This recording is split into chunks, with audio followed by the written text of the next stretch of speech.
Assalamu alaikum wa rahmatullah y bienvenidos de nuevo a The Thinking Muslim. Wa alaikum assalam. Es un placer estar aquí, y más aún en persona. Alhamdulillah, de verdad es genial poder estar contigo en persona. La última conversación que tuvimos fue sobre geopolítica, concretamente sobre Siria. Y creo que fue justo después de la revolución, alhamdulillah, y la liberación de Siria.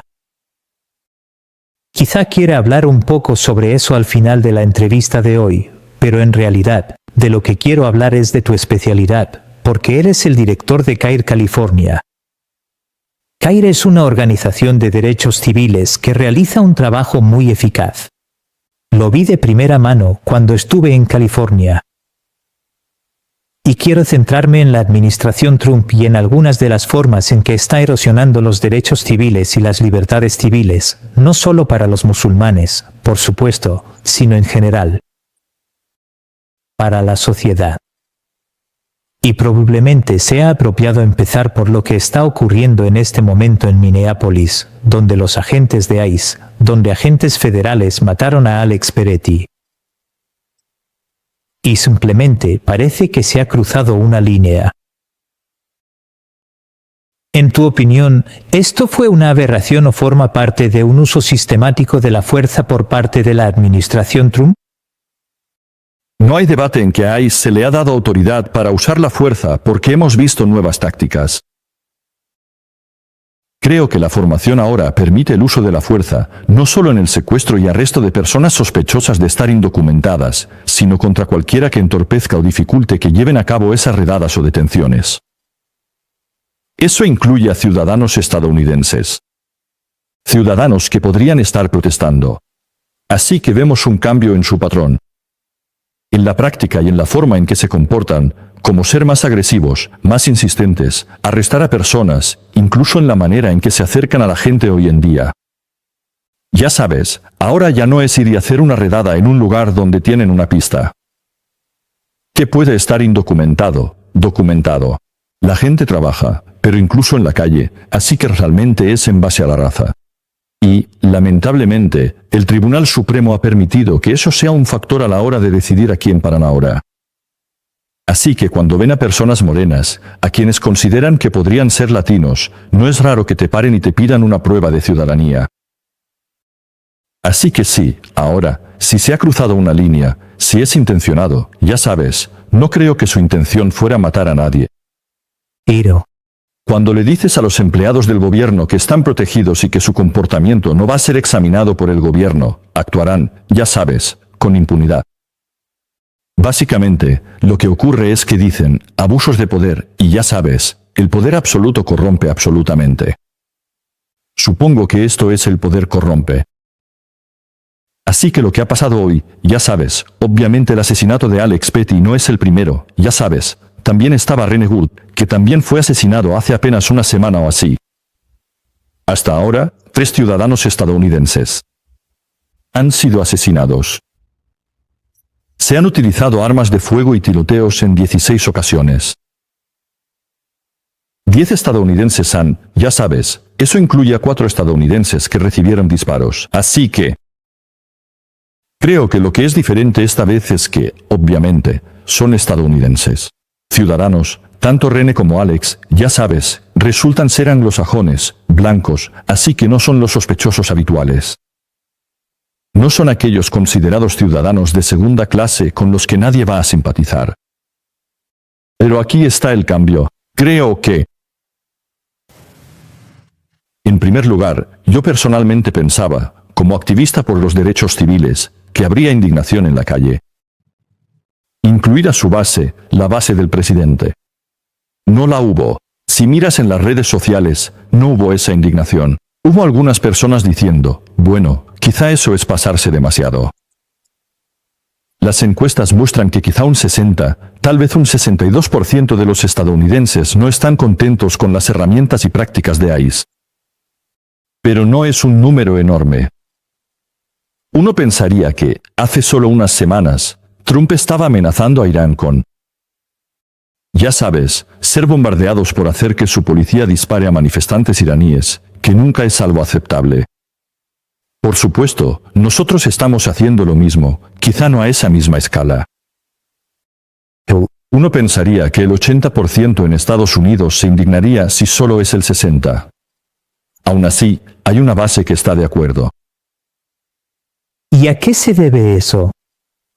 Porque la base sigue siendo tan resistente cuando, como has dicho, no es un extranjero o un supuesto inmigrante ilegal al que están disparando, aunque eso tampoco sea aceptable.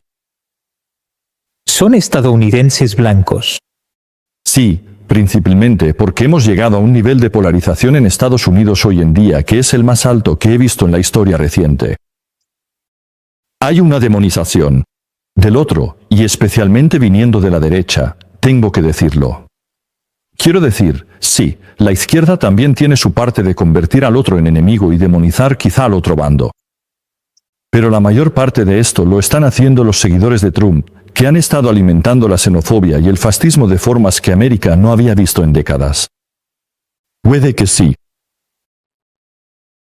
Las personas que apoyan a inmigrantes y migrantes, documentados o indocumentados, son consideradas como una amenaza para la seguridad de Estados Unidos, permitiendo una invasión extranjera, el reemplazo, ya sabes, básicamente, y el desplazamiento de la mayoría.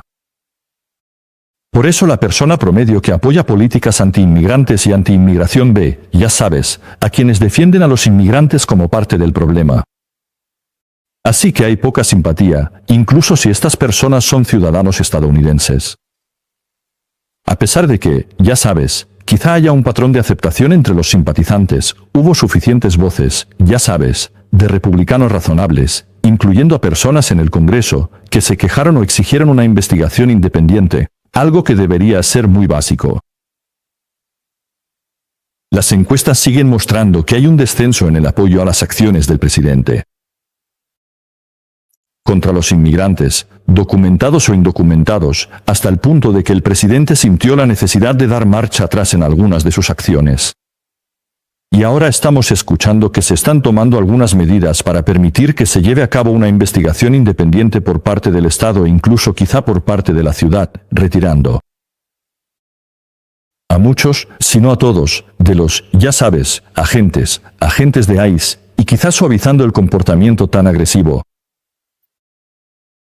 Sí, no, eso es verdad, porque inicialmente la portavoz de la Casa Blanca, la portavoz, fue muy fuerte al sugerir que Alex Pretty sacó un arma, o que era un terrorista doméstico, o como fuera la frase.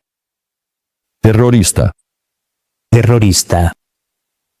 Pero, como usted ha dicho, hay una reacción por parte de la Casa Blanca, particularmente de Donald Trump, que se ha negado a utilizar ese tipo de términos. ¿Cree usted entonces que la administración Trump ha ido más allá en este aspecto? ¿Y se han dado cuenta de que quizás se han pasado de la raya? Cuando dieron carta blanca absoluta a los agentes de ICE para actuar con total impunidad. Al final del día, todo se reduce a la popularidad. Se trata de cuánto. Ya sabes, lo que los votantes están dispuestos a digerir y tolerar, y bueno, nos enfrentamos a una elección muy importante en noviembre y antes de eso. Dependiendo del estado, de cuál sea, habrá primarias. Así que, dentro de solo unos meses, el país va a tener la oportunidad de expresar su respuesta a lo que está viendo. Y ahora el Congreso está en manos de los republicanos. Solo hacen falta unos pocos, 3 o 4 escaños, y entonces veremos un cambio, al menos en la Cámara de Representantes. Así que el presidente es muy consciente, y su liderazgo político, en cuanto al Partido Republicano, se está dando cuenta de eso. El sentimiento en el país hoy en día no es tan favorable. Ya sabes, apoyan las políticas de deportar y, en cierto modo, asustar a los inmigrantes. Y eso, por cierto, no es solo ir a por ellos. Personas para deportación. Sino que también tenemos la prohibición de visados para unos 75 países, el hecho de poner trabas a los estudiantes extranjeros, dificultándoles las cosas. Así que es casi como un paquete completo para reducir la inmigración y las visitas a Estados Unidos. Y por eso, la base lo apoya, la base republicana. Es solo que la violencia ha llegado a un nivel en el que, bueno, no queda bien. Incluso para alguien que porta armas, Para ellos, ese es el derecho a portar armas sin que les llamen terroristas domésticos. El terrorismo también es importante para muchos miembros de su base. Para muchos niños huérfanos en todo el mundo, el Ramadán llega con tristeza. Un plato vacío en el iftar, una mano ausente a la que agarrarse en la oración, un futuro lleno de incertidumbre.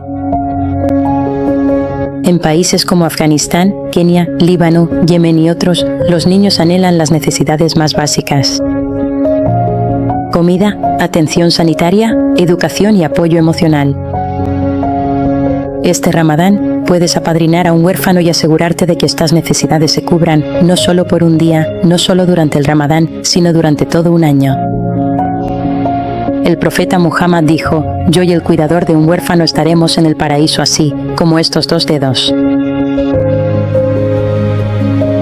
Ponte al lado del profeta apadrinando a un huérfano hoy.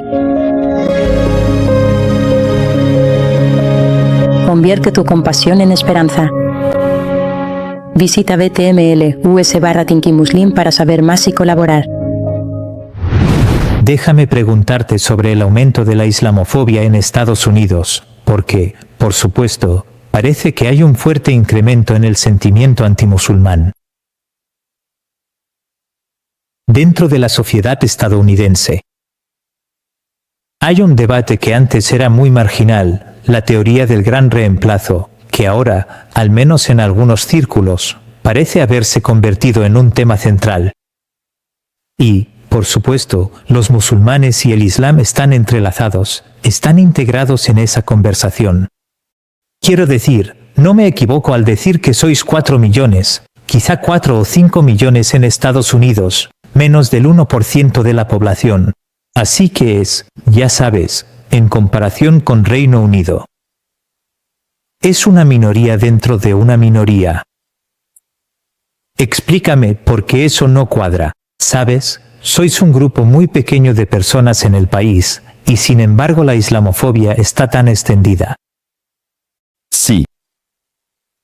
Estudios tras estudios realizados por varias organizaciones de investigación, académicos y el Consejo para la Creación del Islam estadounidense, han descubierto que entre el 75% y el 85% de la financiación de la islamofobia en Estados Unidos proviene de organizaciones con base sionista. Bien. Impulsados por su sentimiento pro-israelí y antipalestino.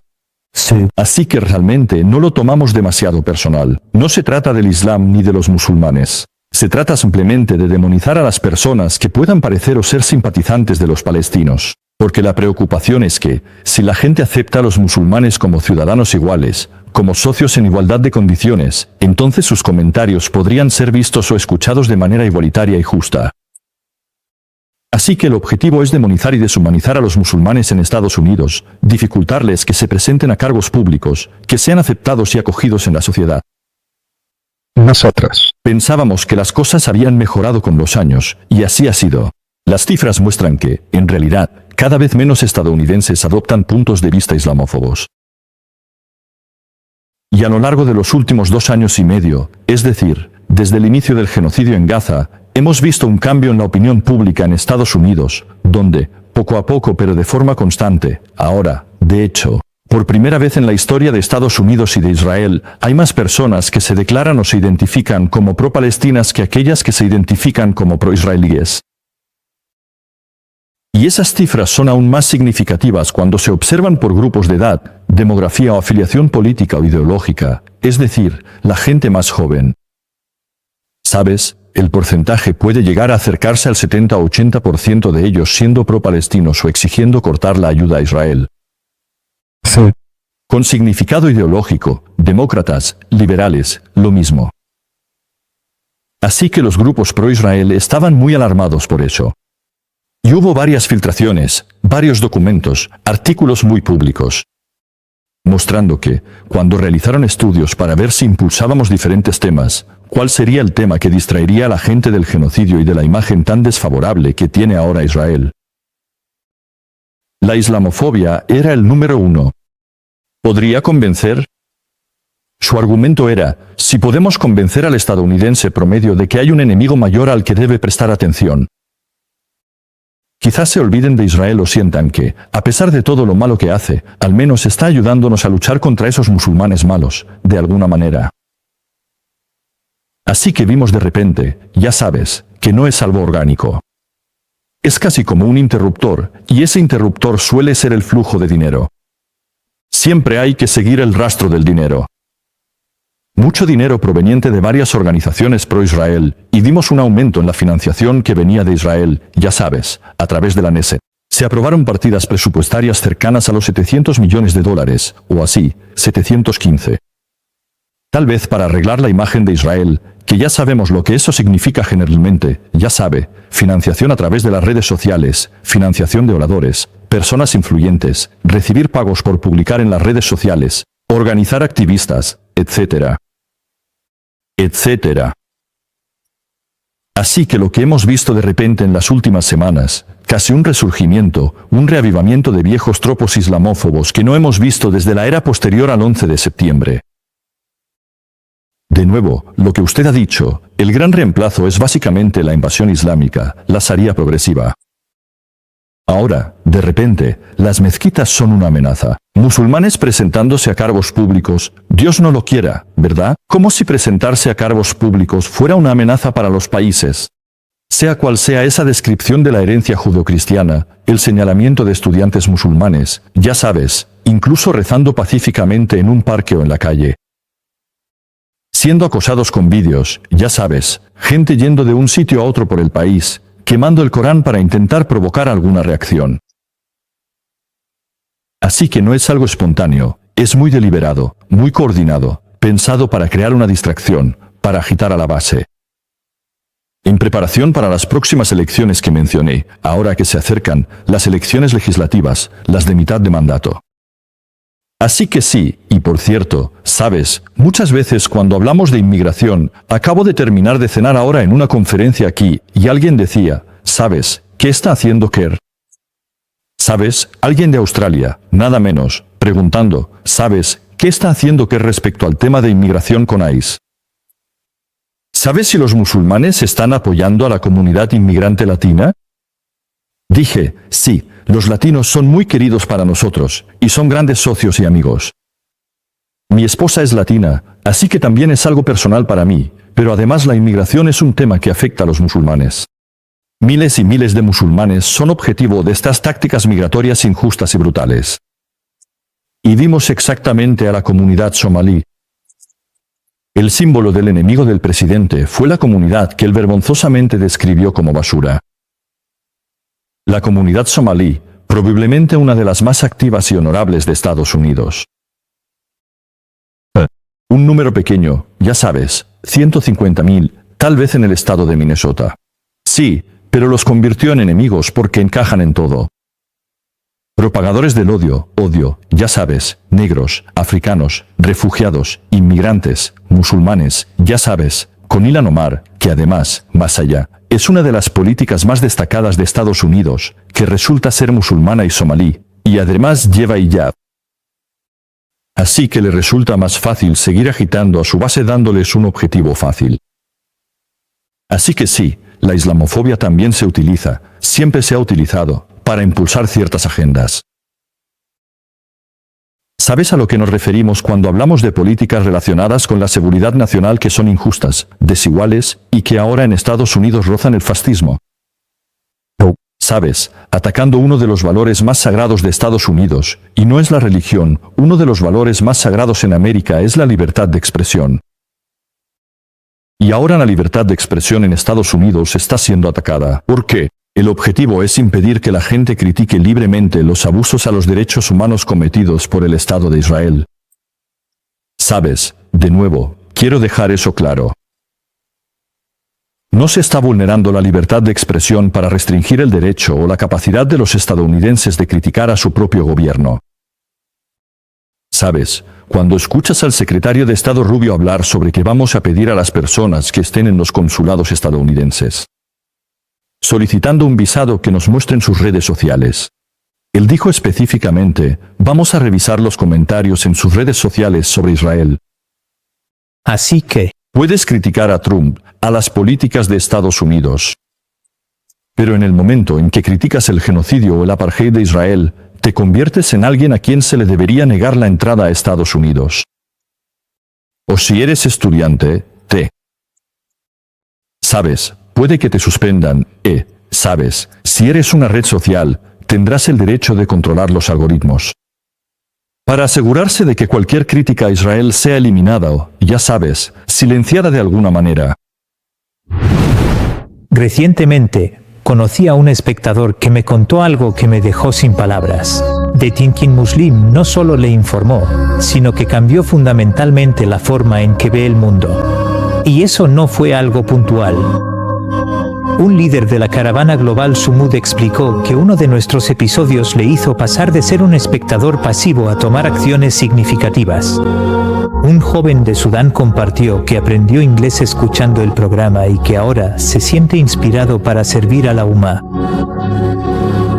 Las madrasas han integrado el podcast en su plan de estudios universitario. Desde el primer día, The Thinking Muslim nunca pretendió ser solo otro podcast más.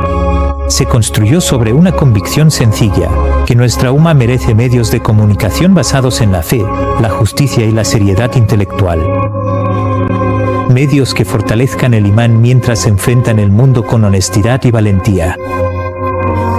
Ahora estamos doblando nuestro contenido a varios idiomas. Hemos lanzado nuevas colaboraciones, incluyendo un programa con el imán Tom Fekini y un espacio enfocado en la juventud para la próxima generación. Y al llevar The Thinking Muslim de gira, he visto de primera mano el hambre que hay en nuestra umma por contenido con sustancia, profundidad y un liderazgo con principios. Lo que viene a continuación es aún más ambicioso. Un programa de historia contado con significado para el presente. Una serie sobre figuras transformadoras, una sátira política y contenido diseñado especialmente para niños. La visión por sí sola no es suficiente. Para construir estudios, formar presentadores y crear medios profesionales que puedan estar a la altura de los mejores, necesitamos un apoyo constante de personas que crean que este trabajo es importante. Únete a nosotros hoy. Hazte miembro en thinkingmuslim.com/membership y ayúdanos a construir lo que nuestra comunidad realmente merece.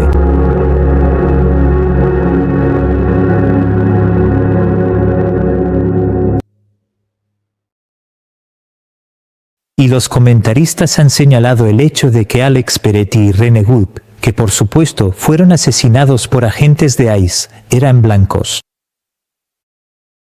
¿Crees que habría habido, en particular entre el público liberal que ha señalado que esto es una ejecución extrajudicial, tanto alboroto si las víctimas hubieran sido negras o latinas? Para algunas personas, por supuesto, diría que sí, si hubiera sido así. Ya sabes, si hubiera sido alguien negro, moreno o musulmán, habría sido, se lo buscaron, se lo merecían. Pero tengo que decir que, para la base, para los seguidores del presidente Trump, no les importaba. Porque incluso un liberal blanco es visto tan mal como cualquiera de los que odian. Está en esa categoría, y todo lo que hace falta, y uno podría decir, bueno, no es el caso de todo el mundo. Cierto. Ya sabes, obviamente, por eso más del 60% dice que eso no es aceptable. Así que debe haber una parte de su base que dice que no. Quiero decir, le dijeron al presidente que el padre de Renagud en realidad es seguidor de Trump. Y eso le molestó más que el hecho de que ella fuera asesinada, en plan, vaya, hemos hecho daño a uno de los nuestros. Vivimos en una época muy extraña en Estados Unidos. De verdad, hoy en día hay un nivel de demonización hacia la gente que tiene una opinión diferente, de una manera que es muy insana en América. Y de nuevo, no estamos en el fascismo, pero sin duda cada día nos acercamos más al fascismo. Así que Kerr se encarga de litigar y actuar en casos donde los derechos civiles, las libertades, los derechos civiles están siendo vulnerados, en particular los de la comunidad musulmana, pero, como has dicho, no exclusivamente la comunidad musulmana. Formas parte de Kerr, California. Cuéntame un poco sobre lo que has estado haciendo en relación con los casos de inmigración y la islamofobia en general, el aumento de la islamofobia en tu estado. Por supuesto. Y para el interés de los espectadores, en caso de que no estén completamente familiarizados con CARE. CARE es una organización bastante interesante en el sentido de que trabajamos en derechos civiles, pero también somos una organización de defensa y promoción. Alhamdulillah, el trabajo de CARE como la mayor organización de defensa y derechos civiles del país es nacional, pero también muy local. Y hacemos servicios a la comunidad brindando servicios legales gratuitos, de inmigración para quienes necesitan ajustar su estatus, naturalizarse, trabajar con sus visas, pero también civiles. Sabio, personas que sufren discriminación, acoso, etc., por agencias gubernamentales. Parte de nuestro trabajo consiste en activar y abogar, a través del trabajo con la comunidad, respondiendo a alertas de acción, haciendo que la gente llame y se reúna con sus representantes electos, tanto locales, estatales como federales. Sí, También estamos activos en la formación de jóvenes a través de programas de liderazgo. Y una parte importante de nuestro trabajo es contrarrestar la islamofobia, rastreando las agencias y la financiación que hay detrás, pero también exponiendo a quienes participan en ella, ya sean influencers de los medios, periodistas, políticos o simplemente activistas. Así que el trabajo es diverso, y obviamente en los últimos 2 años y medio, en general, porque ha habido una reacción organizada contra la comunidad musulmana por participar en el activismo pro-palestino y contra el genocidio. Así que dimos que, aunque no somos los únicos, y tengo que decirlo, el mérito hay que dárselo a quien corresponde, la mayoría de la gente. Quienes defienden los derechos humanos y la dignidad de los palestinos no son musulmanes, pero en ese sentido, somos el eslabón más débil. Como decías antes, apenas representamos el 1% de la población, quizá 1,5% en algunas de las grandes ciudades. Pero desde luego no somos una amenaza para nadie más. Sabes, los musulmanes son, en todos los ámbitos de la vida, una comunidad muy productiva. Vas a las universidades y ves profesores, vas a un hospital, ¿sabes? Aunque los musulmanes representan, como mucho, un 1,5% de la población musulmana. Los estudios muestran que entre un 8 y un 10% de los médicos en Estados Unidos son musulmanes. Así que son propietarios de negocios, emprendedores, profesores, y así sucesivamente, que contribuyen a la sociedad. Pero dicho esto, ya sabes, aún así nos convertimos en el blanco más fácil de esa reacción. Porque, de nuevo, Israel sabe que una voz de musulmanes que entienden lo que tú sabes, lo que nosotros hemos sabido, los musulmanes no lo son. No nos sorprende ver lo que hizo Israel. Lo que sabes, el despliegue del poder letal de Israel sobre Palestina es algo que conocemos muy bien. Pero gracias a las redes sociales, el resto de Estados Unidos pudo ver lo que está pasando. Así que ahí fue cuando empezó todo. Pero obviamente, desde los desde que Trump fue elegido para su segundo mandato y empezó a cumplir sus promesas y compromisos de campaña en cuanto a deportar a millones de personas en Estados Unidos. De nuevo, ¿estas son personas? Al principio, él habló de centrarse en los peores de los peores criminales, ¿verdad? Y la gente dijo, está bien. Ya sabes, nadie quiere criminales, da igual si son ciudadanos o indocumentados. Excelente. Apunta a criminales y violadores, traficantes de drogas y demás. Pero obviamente, como hemos visto, los ataques no han sido contra los criminales, sino contra las personas que trabajan en hospitales, las personas que trabajan en la construcción, las personas que recogen frutas y tierras de cultivo, etc. etc. Por lo tanto, está afectando a todos en la economía. La respuesta de CAIR ha sido, en primer lugar, fortalecer nuestras coaliciones con grupos y comunidades con ideas afines. Y hay muchos. Y obviamente tiene más éxito en zonas donde hay más diversidad, como California. Sí, eso es a nivel de base. En segundo lugar, educar a la comunidad. Porque los musulmanes, como todos los demás en Estados Unidos, no son inmunes a la propaganda que viene de los derechistas y los xenófobos. Es decir, algunos musulmanes caen en este sesgo de, estos son solo ilegales, entre comillas, que son criminales. Son una amenaza para nuestra nación. Nos están quitando los trabajos. No es raro oír eso de inmigrantes musulmanes, incluso de nuevos ciudadanos. Quizá hace un año llegaron y ahora dicen, no necesitamos más extranjeros. Es el hermano. Si hace solo un año tú sufrías la misma discriminación. Así que educar a nuestra comunidad sobre nuestro mandato. Como comunidad musulmana, ya sabes cómo el Islam hace hincapié en la ley, sí, el respeto a la ley, pero también en la misericordia y la dignidad. Incluso si estás tratando con alguien que no debería estar aquí, hay formas legales, misericordiosas y compasivas de hacerlo. Por no hablar de que, en realidad, nuestro sistema de inmigración está hecho un lío. Nuestro sistema de inmigración no permite un procesamiento justo de los familiares, de los solicitantes de asilo, de los refugiados y demás. Así que existe ese racismo histórico en nuestro sistema de inmigración. El otro aspecto es reunirse con políticos. Así que ayudamos. En coalición, impulsamos políticas que preserven los derechos de los inmigrantes, ya sea para que los inmigrantes en California puedan obtener permisos de conducir y así tener una vida normal. Asegurándonos de que, ya sabes. Una de las partes tristes de la inmigración es que la inmigración castiga no solo a la persona que violó la ley, sino también a sus descendientes, a sus dependientes. Es decir, imagina un padre, una familia que decide escapar de la guerra en un país de Sudamérica, o de Afganistán, o de Siria. Y llegan a la frontera, intentan pedir asilo, no les conceden el asilo.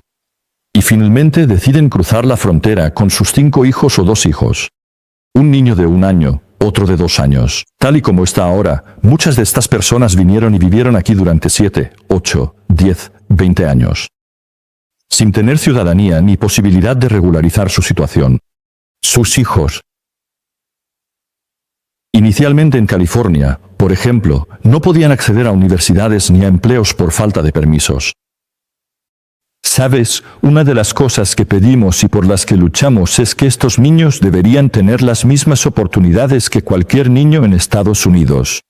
Porque, quiero decir, por sentido común, pero también por justicia. El sentido común es que no quieres empujar a nadie a los márgenes de la sociedad, porque es entonces cuando los reclutan, los atrapan en el crimen, las bandas y todo eso. La segunda parte es la justicia. Estas personas no, estos jóvenes no, aquí los llamamos los Dreamers. Estas personas no son responsables de lo que hicieron sus padres, así que no deberían ser penalizados ni criminalizados por eso. Ese es un ejemplo. Ahora, obviamente, uno de los grandes esfuerzos que estamos haciendo es presionar al Congreso. Por ejemplo, hay una próxima votación en el Senado de los Estados Unidos. Senado. Y básicamente se trata de la financiación del DHS, el Departamento de Seguridad Nacional, que es la agencia gubernamental que supervisa a ICE. Junto con algunas otras agencias, CBP y CIS.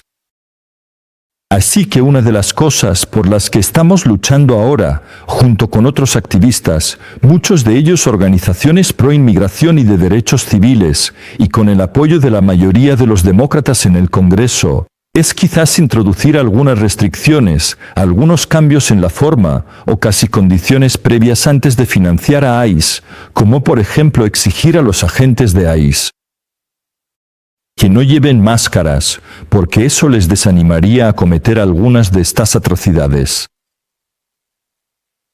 Quizás proporcionar más transparencia, más supervisión, quiero decir, más capacidad para que el gobierno local pueda llevar a cabo investigaciones independientes cuando haya denuncias y acusaciones de violaciones de derechos. Para CARE, también se trata de utilizar el sistema legal, ya que CARE también ofrece una parte de servicios. Ofrecemos servicios de inmigración a todas las personas.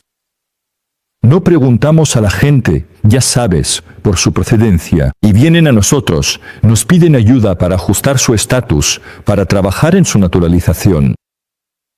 Muchos de nuestros clientes, que son de Somalia, de Afganistán o también de países latinoamericanos, ahora se enfrentan a amenazas a su capacidad de permanecer en el país, aunque tengan permiso de trabajo, aunque puedan tener un caso de asilo pendiente legalmente. Así que están en el país, legalmente al menos, aunque todavía no han regularizado completamente su situación. Muchos de esos clientes se enfrentan a dificultades, así que demandamos siempre que podemos para asegurarnos de que no sean separados de sus familias, que al menos tengan la oportunidad de defenderse justamente ante un juez. Lo principal es concienciar, ser una voz más en un momento en el que la gente tiene miedo de alzar la voz contra el gobierno. Sabes, lo digo en broma porque mencionaste Siria, y digo que mis padres son de Siria. Mis padres se fueron de Siria hace muchos años para escapar de la represión y la falta de libertad en Siria cuando Assad y el partido Ba'ath tomaron el poder. Y, bueno, y finalmente vine a Estados Unidos. Mis padres son estadounidenses. Ahora son ciudadanos. Y es triste decir que hoy en día los sirios tienen mucha más libertad que la persona promedio en Estados Unidos. Y esto no es como debería ser. Deberíamos tener libertad tanto en Siria como en Estados Unidos. Puedo preguntarte por el caso de la hermana Laka Kurdia, que lleva casi un año languideciendo en prisión, creo. Ella es la última de la Universidad de Columbia. Manifestantes, Palestina. Participó en una protesta a favor de Gaza y fue arrestada por supuestas irregularidades migratorias, las llamadas irregularidades. Y ahora, 2 jueces han dictaminado que debe ser liberada y aún así no la han soltado. No la han liberado. Explícanos qué está pasando ahí. ¿Cómo puede ser que esta joven siga encarcelada? Sí. Quiero decir, este es uno de muchos casos que desafían cualquier lógica legal en Estados Unidos, ya sabes, Mahmoud, Khalil, Rumaisa, Al-Turk. En cierto sentido, claro, el suyo es un poco más escandaloso porque sigue esperando en prisión y detención. El gobierno, el de Estados Unidos, el gobierno, la administración Trump lo sabe, quiero decir, y actualmente está incumpliendo muchas sentencias de varios tribunales estadounidenses. Tribunales, porque no hay manera, quiero decir, no hay forma de hacer cumplir estas decisiones por el momento. Ahora, obviamente, el mayor reto hoy en día es que los palestinos están en el nivel más bajo de simpatía en Estados Unidos actualmente. Por eso el gobierno puede salirse con la suya castigando a la gente por su libertad de expresión, no por ningún comportamiento delictivo, sin que se pueda impugnar eso por ahora. Vale, de acuerdo. Quiero volver al tema del trabajo de Kerr en términos generales, porque hablábamos fuera de cámara sobre las libertades civiles y los derechos civiles en toda Europa. Y, por supuesto, en Reino Unido, en Francia en particular, en Alemania, hemos visto una fuerte erosión de los derechos civiles. Quiero decir, en Francia ahora, a veces es prácticamente imposible practicar el Islam de forma autónoma. Hay mucho aparato estatal que impide y le inhibe a alguien exhibir símbolos y la islamidad propiamente islámicos en la sociedad. No. Me gustaría su observación sobre la diferencia entre la forma en que los musulmanes estadounidenses se han organizado, con todas las salvedades de que los musulmanes estadounidenses son probablemente mucho más ricos y tienen mucho más dinero para organizarse, pero dejando eso de lado, solo la diferencia entre lo que usted observa del estado de los musulmanes europeos, generalmente musulmanes británicos, alemanes, franceses y otros, y el de la capacidad organizada. Digamos. De musulmán americano. Me encantaría atribuirme el mérito como musulmanes estadounidenses. Pero hay factores a nuestro favor y un contexto importante para nuestros espectadores europeos. Lo que hace única a América es nuestra historia de movimientos por los derechos civiles sobre la que estamos construyendo. No surgimos de la nada. No empezamos desde el vacío. Hay que reconocer que la comunidad afroamericana, la comunidad negra en Estados Unidos, nos ha abierto el camino.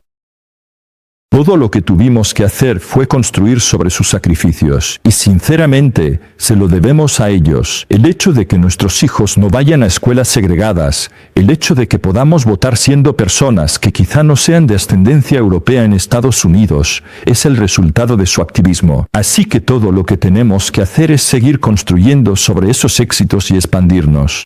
Número 1. Número 2. Estados Unidos ha incorporado libertades en la Constitución. Así que no es una opinión política, no está sujeta, al menos teóricamente hablando, al sentimiento del partido gobernante o de quien esté en el Congreso. La Casa Blanca, la libertad de expresión, ya sabes, la primera enmienda, ya sabes, la libertad de expresión, la libertad de práctica religiosa, o la separación de la Iglesia y el Estado en Estados Unidos es muy diferente de cómo se entiende en Europa, y especialmente en países como Francia o Bélgica. Tal vez para nosotros no exista animosidad hacia la religión, al menos en la historia o en la psique de Estados Unidos.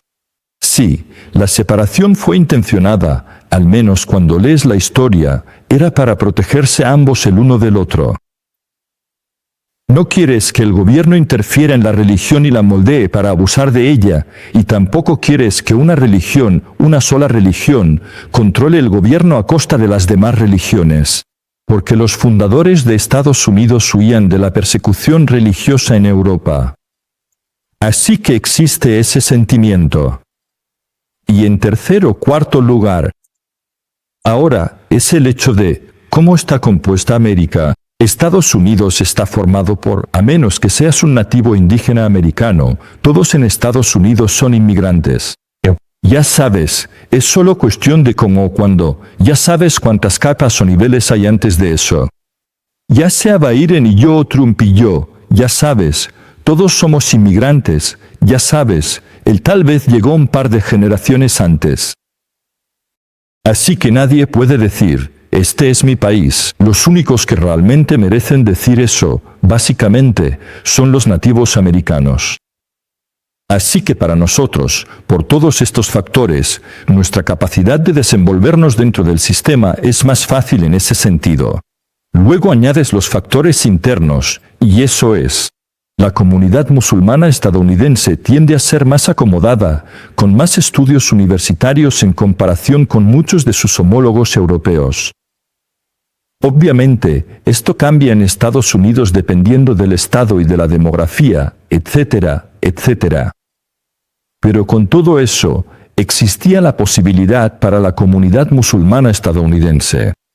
Y esto es algo nuevo. Seamos sinceros, quiero decir, no es como si lleváramos generaciones celebrando grandes éxitos políticos.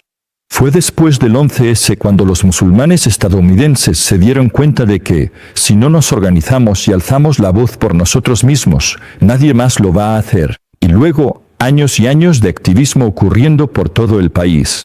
Los somalíes hicieron un trabajo increíble. Musulmanes afroamericanos. No es ninguna sorpresa. De hecho, el primer musulmán elegido al Congreso fue Keith Ellison, un musulmán afroamericano, porque hay un cierto nivel de aceptación, porque se les ve, ya sabes, como estadounidenses, no como otros o extranjeros o inmigrantes. Fue más fácil. Conoces el nombre Keith Ellison, no Ahmed, Muhammad, etc. Al principio, ya sabes, y no fue una sorpresa que los siguientes dos miembros elegidos fueran la hermana Rashida Tlaib, una palestina, ya sabes, de nuevo, el tema de Palestina siempre moviliza a la gente. Y luego la segunda, Ilhan Omar, que también es somalí. Sabes, la comunidad somalí se ha organizado de manera más rápida. Luego tienes a Andre Carson, por supuesto, que también es afroamericano. Así que, para la comunidad musulmana estadounidense, tenemos esas ventajas. Pero también todos nos damos cuenta de que tenemos que hacerlo. Utilice las herramientas del sistema que existe hoy en día. No podemos, ya sabes, por mis conversaciones y visitas con los musulmanes europeos, ya sea en Europa o cuando nos reunimos en cumbres y conferencias. Te lo puedo decir, y repito, no quiero generalizar demasiado. El concepto de abrazar su nacionalidad es mucho más profundo en Estados Unidos que en otros lugares, al menos entre los inmigrantes de los que estamos hablando. No es raro que un musulmán estadounidense inmigrante se sienta estadounidense, porque, de nuevo, en su mayoría, somos acogidos. Pese a la islamofobia, los musulmanes están integrados en la sociedad, presentes en todas partes y liderando empresas como directores generales. Los ves como conductores de Uber. Los ves como profesores, médicos o en prensa. ¿Los ves? Incluso hoy en día en Hollywood, así que no es raro sentir que pertenezco, ¿verdad? A pesar de todos los impulsos y reacciones que han ocurrido en Europa. Sabes, le contaba a alguien cuando visité Francia hace unos años. Y me invitaron a hablar en eventos comunitarios sobre lo que hace Care y cómo organizarse. Pero también recuerdo haber hecho una entrevista en la televisión francesa y después de terminar, ya sabes, le pregunté al camarógrafo y a la gente que ayudaba con el sonido y el audio, los visuales, y les dije, ¿de dónde sois? El primero me dijo, soy argelino, el segundo, marroquí tunecino, no recuerdo bien. Y les pregunté, oye, ¿cuándo vinisteis a Estados Unidos? Él dijo, no, uno de ellos era de segunda generación, el otro de tercera generación, y aún así, no se identificaban como franceses. Pregunté sin juzgar. ¿Por qué no decir argelino francés? Dije, ellos no se refieren a nosotros como franceses. Ellos, los franceses, todavía nos llaman argelinos, a pesar de que yo nací aquí. No sé hasta qué punto ocurre en el Reino Unido, pero creo que la identidad. Y además, estamos muy lejos de Oriente Medio, Pakistán e India. Para esos inmigrantes, no tienen la oportunidad de viajar tan a menudo. Quizás si estás en Alemania o en el Reino Unido, es mucho más fácil mantener esos lazos. Así que hay muchos factores, pero lo principal es organizarse. Lo principal es saber que esto, para nosotros, es un mandato. Es un mandato de la fe islámica, musulmana. Participar en tu sociedad y hacer el bien donde estés, y hacer el bien no solo para ti, tu familia o tu comunidad, sino para todos los demás, ya sea a través de tu profesión. Pero la mejor manera de hacer el bien es involucrarse mediante la participación cívica, para asegurarse de que se elija a buenas personas. Porque la gente buena no participa en, ya sabes, redadas de inmigración que matan personas ni apoya genocidios en países extranjeros. Así que para nosotros, creo que lo principal es, ya sabes, mirar el sistema, si es que el gobierno otorga subvenciones a organizaciones comunitarias para ayudarles a combatir el odio contra la comunidad judía, para luchar contra el antisemitismo, para luchar contra el racismo hacia los negros. Eso significa que los musulmanes estadounidenses deberían tener un trato justo. Empieza por reconocer que tenemos exactamente los mismos derechos que los demás. Empieza por decir, no soy un ciudadano de segunda clase. Y cuando digo eso, niego el derecho de los demás a tratarme como un ciudadano de segunda clase. Y espero, Insaya, ver a nuestros hermanos y hermanas en el resto del mundo, en Australia, en Europa, en Canadá, Insaya, que tengan mucho éxito, que estén organizados para entender un par de cosas. Este es su hogar, y no necesitan que yo se lo diga, ellos saben que este es su hogar, pero también sus comunidades, sus países. Y la UMA y la humanidad realmente dependen de que desempeñemos nuestro papel. Tenemos una obligación ante Haya SWT. Todos nosotros nos levantaremos en el día del juicio, nos presentaremos ante Haya SWT. Y Haya hará que cada uno rinda cuentas según lo que nos haya confiado. Dinero, tiempo, la vida en esta tierra, el conocimiento, pero también las herramientas. Y la democracia que tenemos y a la que tenemos acceso es una amana, es una confianza que Haya nos ha encomendado. Y nos preguntará, ¿cómo usaste tu voto? Y odiaría tener que decir que no voté. Pensé que no podía marcar la diferencia. Cuando sabemos que sí podemos marcar la diferencia, que podríamos evitar guerras, que podemos prevenir la xenofobia. Y este es un ámbito en el que siento que los musulmanes debemos trabajar en nosotros mismos. Podemos ser apáticos. No podemos permitirnos el lujo de ser apáticos como musulmanes y como ciudadanos de nuestros respectivos países. Usted utilizó anteriormente la palabra F, fascismo, y usted argumentó que Me asustaste, pensé. estaba en... Usted dijo que la administración Trump no está descendiendo a... No lo creéis en esta fase, estamos cayendo en el fascismo. Pero, por supuesto, muchos comentaristas sostienen que lo es. Y, ya sabes, ver a personas enmascaradas y sin identificar caminando por las calles de Chicago o Los Ángeles, arrestando y deteniendo a ciudadanos en la calle, eso no parece propio de el funcionamiento normal de un Estado democrático. ¿Sigues creyendo en la ley? Porque la hay. Ahora se está asumiendo que aquí hay un proyecto más amplio. El proyecto no es solo tomar medidas contra algunos migrantes ilegales. En realidad, es para erosionar el Estado y las instituciones, el Estado de Derecho, las instituciones del Estado y subvertir las normas democráticas, de las que, al menos por ahora, los ciudadanos estadounidenses se han sentido orgullosos a nivel nacional. Muy buen punto.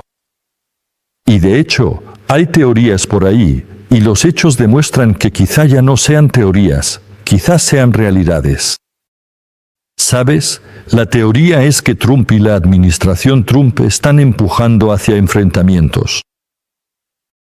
Quizá no hasta una guerra civil, pero sí una insurgencia, para así poder declarar medidas anti-insurgencia, incluso hasta la ley marcial.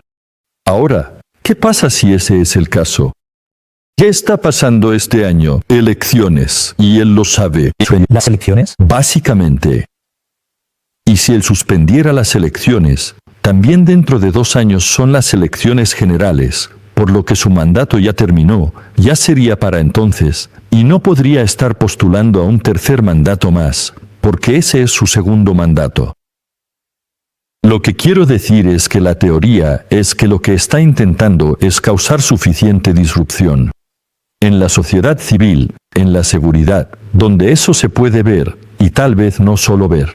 Y tal vez aceptado por personas que digan, ¿sabes qué es esto? Queremos mantener la seguridad, queremos mantener la estabilidad. Creo que estamos lejos de eso, no creo que vaya a pasar. Ya sabes, podrían pasar sorpresas, pero sí, y no dije que ya estamos ahí, dije que nos estamos deslizando hacia el fascismo, aún no hemos llegado, es decir, el hecho de que todavía puedo hablar y quejarme de ello. Y miles, y quizá decenas de miles de personas, incluidos políticos, activistas, sin ser arrestados ni apaleados, ya sabes, todavía, esperemos que eso siga así. No hemos llegado ahí. Creo que hay suficientes republicanos descontentos con esa dirección. Lo vimos con Pence en el primer mandato. Muchos como él ven una división en su base. Tucker Carlson y Candace Owens no solo discrepan sobre Palestina e Israel, sino también en las tácticas, la gente ya lo comenta. Se sabe que los republicanos siempre se han opuesto a un gobierno grande, a un gobierno poderoso o demasiado poderoso. Porque les gusta dar libertad a los estados, a los individuos. Así que, incluso cuando ven que nuestro gobierno se vuelve más autoritario, más duro, también empiezan a tener dudas. Así que sí creo que hay una posibilidad. Y no quiero hablar de forma partidista porque estoy aquí hablando como representante de Kerr. Pero también, parte de la culpa debería recaer sobre los demócratas. Quiero decir, yo soy demócrata, pero ya he dicho que no estoy aquí en calidad de partido. ¿Quién le dio poder a ICE a lo largo de los años, sabes? ICE se creó después del 11S como una herramienta para luchar contra el terrorismo, ya sabes, a través de políticas migratorias. Y fue financiada, impulsada y fortalecida por varios agentes, por distintos partidos presidenciales y del Congreso, por quien estuviera al mando. Así que los demócratas lo hicieron, ya sabes, las distintas administraciones y las diferentes mayorías en el Congreso lo hicieron. Así que la financiación ha continuado hasta que ICE es tan poderosa, ya sabes, obviamente, casi duplicó su tamaño bajo Trump con su impulso más reciente. Pero las deportaciones han estado ocurriendo. Las separaciones familiares han estado ocurriendo incluso bajo los demócratas. Cuando normalizas ese tipo de comportamiento, acabas con eso. Y los demócratas también tienen que reconocer que, solo porque la gente esté descontenta con Trump, eso no significa un voto automático para el Partido Demócrata o para los candidatos demócratas en las próximas elecciones. Porque todavía hay muchos votantes marginados dentro de la base demócrata. Progresistas, jóvenes, musulmanes, árabes, que están descontentos con la forma en que el Partido Demócrata abordó el genocidio en Palestina. Así que, a menos que el Partido Demócrata tome medidas para decir, somos mejores, no puedes limitarte a decir, no somos Trump. Tienes que demostrar que somos mejores. Defendemos los derechos humanos. Defendemos la dignidad humana y lo demostramos, asumiendo también la parte oscura de nuestra historia, donde el liderazgo del Partido Demócrata, bajo Biden y más tarde la candidata Kamala Harris o la vicepresidenta Kamala Harris, justificó, aceptó y protegió el genocidio. Así que eso, ya sabes, es política interna para nosotros, porque nada está garantizado. El descontento con el Partido Republicano no se va a traducir automáticamente en un voto para los oponentes. Le gustaría comentar sobre el gobernador de Texas, Greg Abbott, quien en noviembre del año pasado designó a CAIR, el Consejo de Relaciones Islámico-Estadounidenses, como una organización terrorista extranjera. ¿Cuál es la implicación? Quiero decir, es ridículo, por supuesto, pero ¿cuál es la implicación de tal designación para sus actividades en Texas y en Estados Unidos, en general? Por supuesto. Quiero decir, el gobernador Abbott, Greg Abbott, básicamente tiene un largo historial de atacar a los musulmanes, especialmente en los últimos 2 años. Ya sabes, de nuevo, la libertad de expresión, violaciones, repitiendo las mismas tonterías, ya sabes, la Sharia que avanza, los tribunales de la Sharia, Los musulmanes están invadiendo nuestras zonas, ya sabes, atacando mezquitas como Epic, el centro islámico de East Plano, tanatorios musulmanes, y así sucesivamente. Así que ha sido, ya sabes, es año electoral. Ya sabes, se está presentando de nuevo a las elecciones. Así que nada enciende más a los votantes que el miedo y la manipulación del miedo. Así que sabe que funciona, por desgracia, en un estado como Texas. Y, ya sabes, uno de sus ataques recientes contra los musulmanes fue designar a CAIR Texas como una organización terrorista extranjera, lo cual no tiene mucho impacto legal, ya sabes. No te cierra, no impide que la gente done, que la gente trabaje en CAIR, que trabaje con CAIR, que colabore con CAIR. Es solo una manera de mostrar a sus seguidores pro-Israel, y él es un cristiano sionista acérrimo, y, ya sabes, demostrarle a su base que, oye, soy tu mejor aliado, cualquier otro oponente no cumpliría. Seguimos tomándonos eso en serio y demandamos a él y al Estado. Eso le obligó a rectificar, no nos referíamos a CAIR Texas, sino a CAIR Nacional. CAIR Texas está bien. No hay problema y no tendrá impacto alguno. Estoy muy seguro de que podremos recuperar el título. Ya sabes, el derecho a organizar nuestra comunidad para alzar la voz contra las injusticias que está cometiendo la administración. Y por él también. Esta es una táctica de intimidación contra las comunidades musulmanas. Una vez más, lo vemos como parte de la islamofobia actual. Silenciar cualquier voz y apagar cualquier voz que hable a favor de los derechos de los inmigrantes, contra los abusos de Trump, y que hable en contra de la islamofobia en el país. Y estaba hablando recientemente con un hermano que vive en Estados Unidos y está considerando seriamente mudarse a otro país para vivir en un país musulmán. No sé cuán grande es ese fenómeno, por supuesto, en toda Europa es un fenómeno importante. ¿Sabes? La cantidad de musulmanes franceses que han dejado Francia es impresionante. Y, incluso en el Reino Unido, por todo tipo de razones, económicas pero también por la islamofobia, los jóvenes musulmanes están optando por mudarse a otros lugares. Quiero decir, ¿ves tú que eso sea un fenómeno creciente desde tu perspectiva? Quiero decir, ya sabes, de nuevo, yo. Estoy seguro de que no hay cifras que corroboren esto, pero anecdóticamente, estoy viendo que un mayor número de musulmanes están emigrando de países occidentales y posiblemente también de Estados Unidos. Cada uno sabe que es mejor para su familia. No juzgo a quienes viven situaciones de acoso violento o amenazante. Todos tenemos un límite mental y físico de lo que podemos soportar. En general, me opongo a esa tendencia. Estados Unidos es nuestro país. Para los galos, es el suyo. No nos rindamos al sentir. Estamos amenazados, ese es el objetivo de islamófobos y xenófobos. Quieren hacernos sentir tan rechazados que nos rindamos y nos vayamos. Este es nuestro país. Pero si alguien quiere probar en otro lugar como expatriado, porque quizás sus hijos están en una edad en la que necesitan ir a la universidad en otro sitio, quieren enseñarles árabe, quieren asegurarse de que conecten con sus raíces en Pakistán. Me parece bien. Quiero decir, somos estadounidenses. Musulmanes, pero también tenemos múltiples identidades, y no se contradicen ni entran en conflicto entre sí. ¿Sabes? Una persona puede ser siria y árabe, o kurda y estadounidense y musulmana e inmigrante, y muchas cosas más. Y celebrar todo eso, y para mí está bien.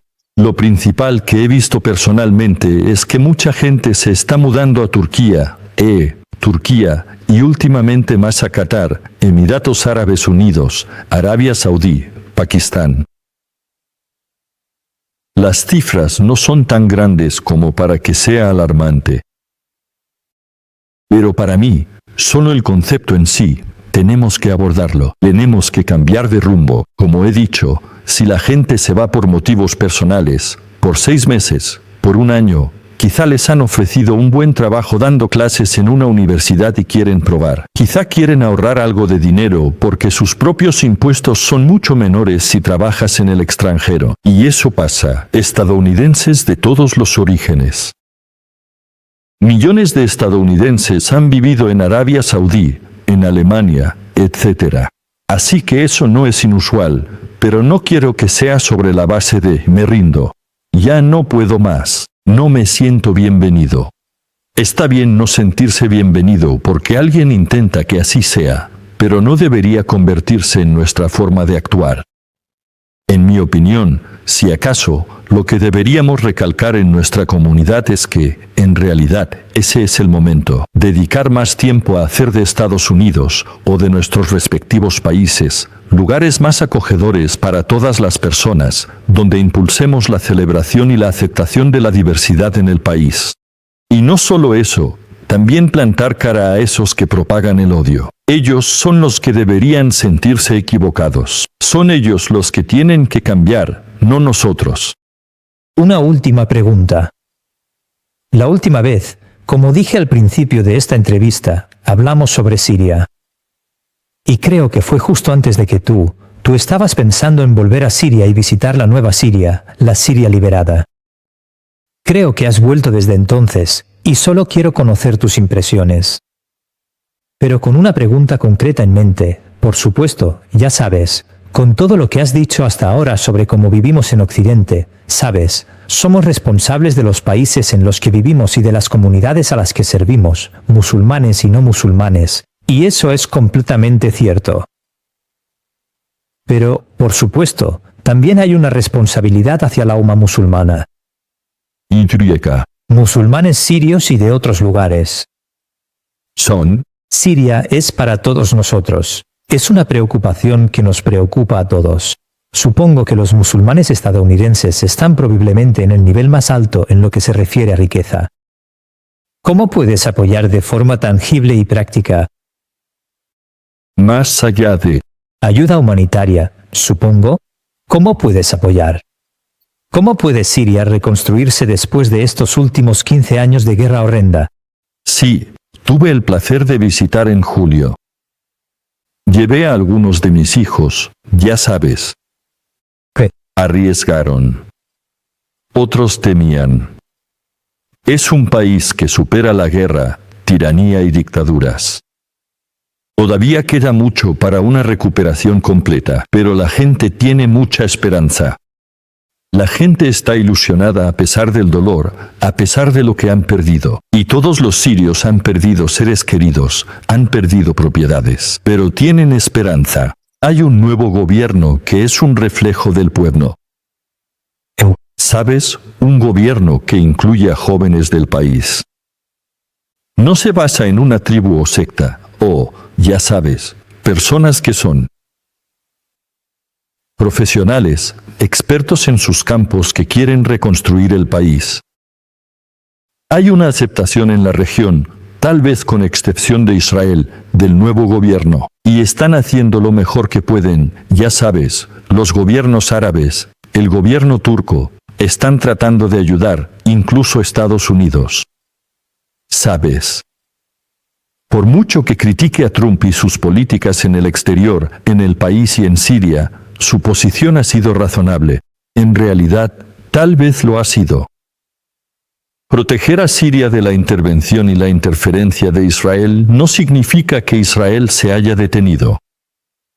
Ya sabe, desde el día después de que Assad fue derrocado, Israel ha llevado a cabo más de 1000, tal vez 1100, ataques contra Siria, ha ocupado algún territorio cerca de los Altos del Golán, que permanece bajo ocupación israelí, y ha insistido en dividir Siria según sectas y etnias, y sigue financiando e impulsando a varios grupos separatistas.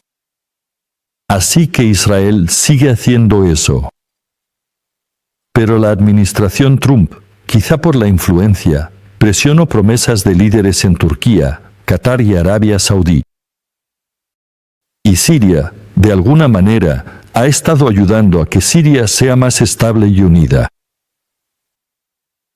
Ahora bien, dicho esto, ¿cuál es nuestro papel como seres humanos, como musulmanes, como activistas? Definitivamente, la existencia y el éxito de una Siria democrática es de nuestro interés. En primer lugar, hay personas que viven allí. Queremos que prosperen. En segundo lugar, contrarresta todas las falsas imágenes y afirmaciones falsas hechas por los partidarios de Israel y los islamófobos de que los musulmanes no pueden tener democracia. ¿Sabes? Hay algo supuestamente intrínseco en los musulmanes que les impide tener democracia. Y todos sabemos que es una completa mentira, porque muchas de estas dictaduras han sido apoyadas por gobiernos occidentales y por Israel y sus partidarios. Así que, ya sabes, la democracia, o impedir la democracia en Oriente Medio, es una política israelí. No es ningún secreto, lo han dejado claro. Prefieren tratar con dictaduras. Los dictadores son más fáciles de manejar porque los controlas, les das lo que necesitan, que es seguridad y mantenerse en el poder, y ellos serán tu mano dura. Contra, ya sabes, la gente de esa región que todos quieren ver a los palestinos libres en su tierra. Así que, ¿qué podemos hacer? Ayudar a apoyar esa democracia. ¿Cómo hacerlo? Presionar a nuestros gobiernos para asegurarnos de que seguimos ayudando a Siria a reconstruirse. Visitamos, ya sabes, la mejor manera de conocer un país y apoyar su economía es ir allí, visitarlo y participar. Y para quienes somos musulmanes, y sé que una gran parte de tu audiencia obviamente profesa la fe musulmana, Siria está llena de historia islámica. Vas allí, ya sabes, desde la mezquita de los Omeyas. Desde la mezquita donde Khalid ibn al-Walid, el gran compañero, que Alá esté complacido con él, Sayyidina Bilal ibn Rabah, ya sabes, están enterrados allí. Tuve la oportunidad de ir y visitar. Muawiyah, de las madres de los creyentes, Yuemen Salamá y Abiba, de la tumba de Saladino, ya sabes, todo lo que hemos aprendido en nuestra historia, que celebramos, a lo que nos sentimos emocional y espiritualmente vinculados. Sentirás una conexión con todo ello cuando visites Siria. Por no hablar de que la comida es excelente, la gente es muy hospitalaria, aprovecha y ve antes de que la gente se vuelva, de alguna manera, orientada al turismo. Luego quizás se vuelvan falsos, como vemos en muchos lugares turísticos del mundo. Es un lugar muy asequible, la economía todavía luchando. Así que tu dólar, tu libra, tu euro rendirán mucho para disfrutar de un buen momento con la familia.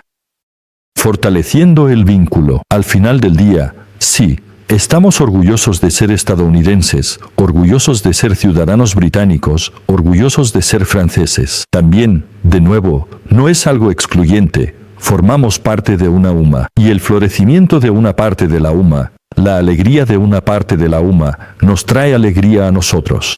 Y es aún más satisfactorio si contribuimos a esa mejora y a ese florecimiento para ellos. Así que, alhamdulillah, creo que Siria va por el buen camino.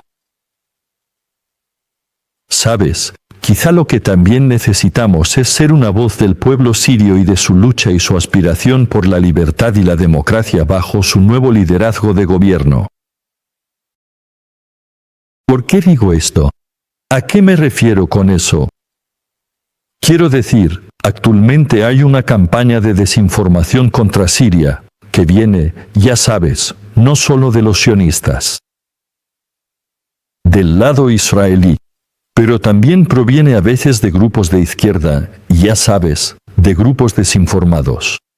Personas que son marxistas, por ejemplo, que están retratando la lucha actual contra grupos secesionistas de orientación marxista y vinculados al PKK. Y que intentan confundirlo como si se tratara de un conflicto entre árabes y kurdos.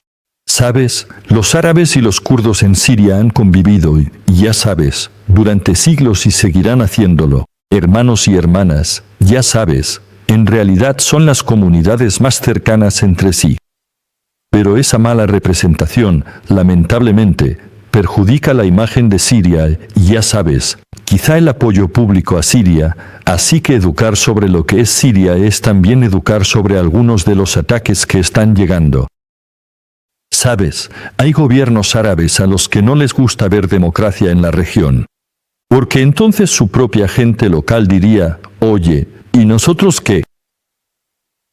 Así que las dictaduras árabes y sus medios pagados, que son bastante poderosos en Oriente Medio, siguen presentando la democracia como algo negativo y muestran el resultado de la revolución en Siria como algo malo. Sé la voz. Y nuestra voz importa, como hemos aprendido a lo largo del genocidio en curso en Gaza. Osama Eliusa, muchísimas gracias. Y de verdad creo que podemos aprender mucho del trabajo que has estado haciendo en Caire. Y el trabajo que la comunidad musulmana en Estados Unidos ha estado haciendo para organizarse. Así que realmente, Hazakaya Caire, y realmente deseo que haya más polinización cruzada entre los esfuerzos de los musulmanes occidentales, Inshallah. Pero Hazakaya Caire, muchas gracias por tu tiempo. Mi placer. Gracias por hospedarme. Wa alaikum. Wa alaikum. As-salamu alaikum. Ahora has llegado al final de este programa, y el hecho de que hayas permanecido hasta el final me dice que realmente crees en nuestro trabajo. Considere hacer una donación única o hacerse miembro visitando tinkinmuslim.com.